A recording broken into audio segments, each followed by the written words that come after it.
The case of a funeral home abusing 190 bodies, leaving them without burial. USA John and Carrie Halford, owners of the funeral home Return to Nature, received money for their services, but left 190 bodies to decompose in the warehouse for more than 4 years, delivering fake ashes to their families.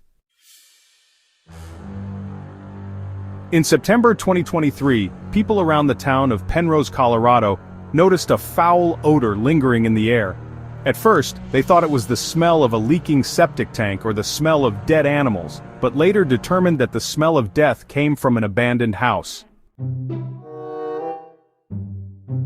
This was originally the warehouse of the funeral company Return to Nature, famous for advertising green burial services without the need for embalming chemicals or metal coffins. A few months ago, after failing to pay rent, taxes, and being sued for not paying the cremation fee, John, 44, and Carrie Halford, 47, owners of a funeral home, were evicted by their landlord. The residents decided to call the police. On October 5, 2023, nearly a dozen police cars surrounded the abandoned house. FBI Colorado crime scene officers later said it was the most horrifying assignment of their lives. In the abandoned house, police found the remains of about 190 people in various states of decomposition. Many of the bodies were uncovered, or only partially covered. Some were placed in ambulances, some were just lying on the floor. Others were stacked on top of each other, blocking the doors and parts of the building. Maggots, flies, and other insects covered the floor and clung to the bodies. Several clear plastic bags were filled with decomposing liquid, causing the bags to burst and spill onto the floor. Several bodies, possibly children, were placed in buckets or cardboard boxes to catch the leaking, decomposing liquid. The liquid leaked onto the floor so much that officers tripped several times while removing the bodies.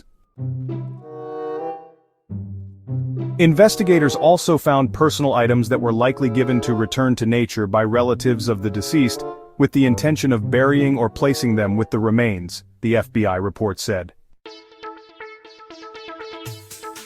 Carrie and John Halford were arrested on November 8, 2023.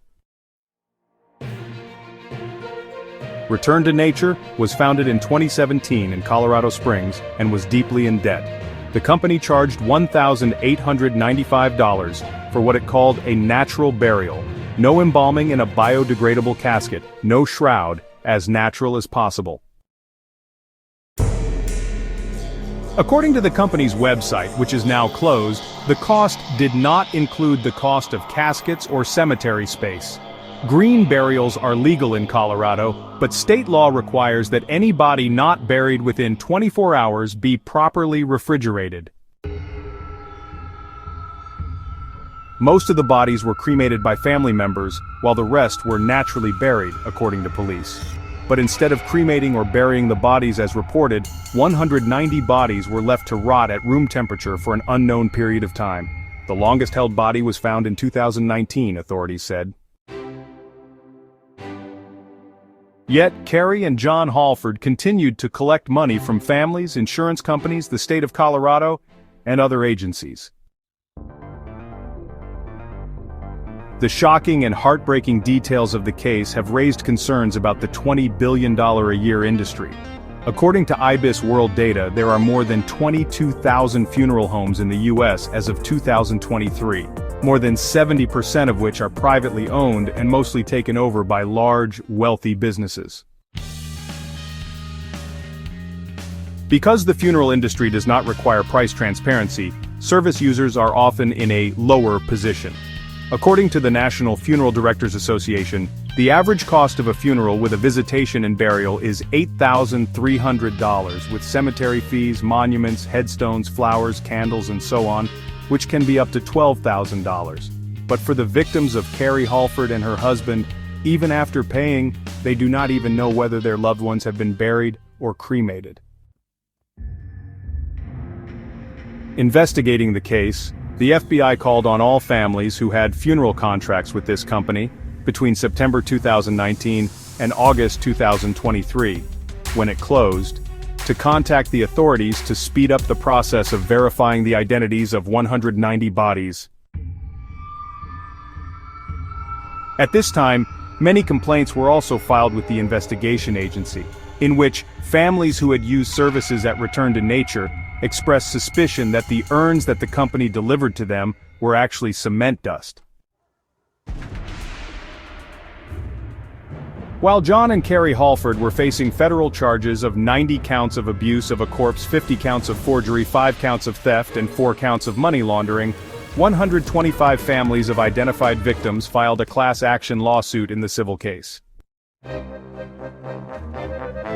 On August 5th, a judge in Fremont County, Colorado ordered the funeral homeowners to pay each plaintiff $7.6 million for a total of $950 million for improperly handling the remains of the deceased. The defendants did not admit to the lawsuit and did not appear in court. The husband was in custody while his wife was out on bail. The court agreed with the defendants that the award was meaningless because the company was nearly bankrupt, and John and Carrie's financial situation was not bright. They're not going to get any money to pay for it, authorities said, but the case is seen as a model case before John and Carrie receive a verdict in a federal criminal trial. At the very least, it shows how terrible their crimes really are, the plaintiff's attorney said after the sentencing. The charges against them did not stop there, as in mid-April, John and Carrie were indicted again, and later admitted that they conspired to defraud the U.S. Small Business Administration, SBA, of more than $800,000 in COVID-19 pandemic relief money. This was the amount they received under the Paycheck Protection Program, PPP, which helps businesses maintain jobs for their workforce during the COVID-19 crisis. On October 24th, the Department of Justice said that the defendants had pleaded guilty to this charge, but the court has not set a sentencing date. Each defendant faces up to 20 years in federal prison, the Justice Department said in a statement. The more than 200 charges against them, including abuse of a corpse, money laundering, and counterfeiting, continue to be prosecuted at the state level, and are set to be heard in the coming weeks in the Fremont, Colorado District Court. The Return to Nature funeral home case has sparked widespread public outrage, especially with the regulatory scrutiny it has received. Colorado remains the only state in the country that does not require funeral and cremation professionals to have a license, a mortuary science degree, or even a high school diploma. Faced with public pressure and the tragic consequences of the pending trial, on May 24th, the governor signed Colorado Bill SB 24-173, which sets out mandatory scientific qualifications for those working in the funeral industry.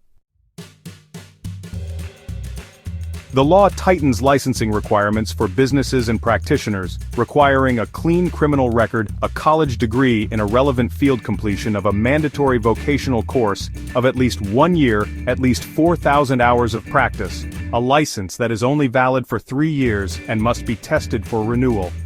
The law officially takes effect on January 1, 2026.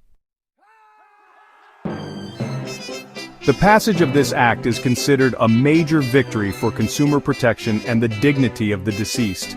By establishing stricter regulations and oversight, this law helps ensure that tragic events like the 190 body case will not happen again. Demolition of the Return to Nature funeral home began on April 16th, taking 10 days to complete.